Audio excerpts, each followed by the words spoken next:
ఈరోజు మనం రాయలసీమ స్పెషల్ కమ్మటి అలసందల పులగూర ఎలా చేయాలో చూద్దాం. దీనికోసం ముందుగా తాజా అలసంద కాయలు, టమోటాలు, పచ్చిమిర్చి మరియు ఉల్లిపాయను సిద్ధం చేసుకోవాలి. తరువాత అలసంద కాయల నుండి గింజలను వలుచుకుని ఒక గిన్నెలోకి తీసుకోవాలి. అలాగే టమోటాలు మరియు పచ్చిమిర్చిని ముక్కలుగా కోసి పక్కన పెట్టుకోవాలి. ఇప్పుడు స్టవ్ మీద గిన్నె పెట్టి అందులో వలుచుకున్న అలసంద గింజలు, కట్ చేసిన టమోటా ముక్కలు, పచ్చిమిర్చి వేసి పైనుంచి తరిగిన ఉల్లిపాయ ముక్కలు మరియు వెల్లుల్లి రెబ్బలను వేసుకోవాలి. ఇవన్నీ మునిగేలా తగినన్ని నీళ్లు పోసి స్టవ్ మీద బాగా ఉడికించుకోవాలి. ముక్కలు ఇలా ఉడుకుతున్నప్పుడు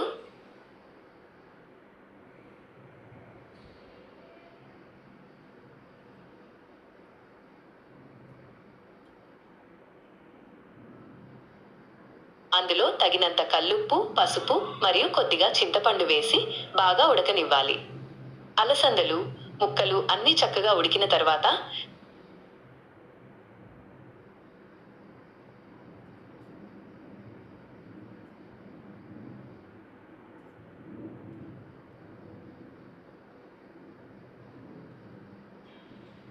చింతపండు రసం కోసం ఉడికించిన నీటిని వేరే గిన్నెలోకి వంచుకోవాలి.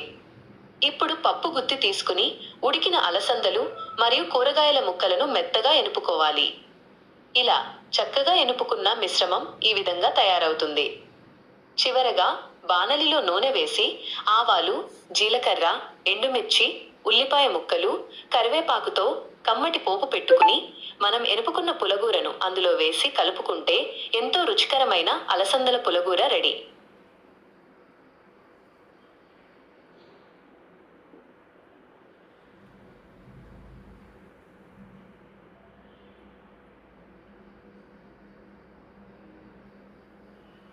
ఈ వీడియో గనుక మీకు నచ్చితే తప్పకుండా లైక్ చేసి మన ఛానల్ని సబ్స్క్రైబ్ చేసుకోండి. అలాగే ఫాలో అవ్వడం అస్సలు మర్చిపోకండి.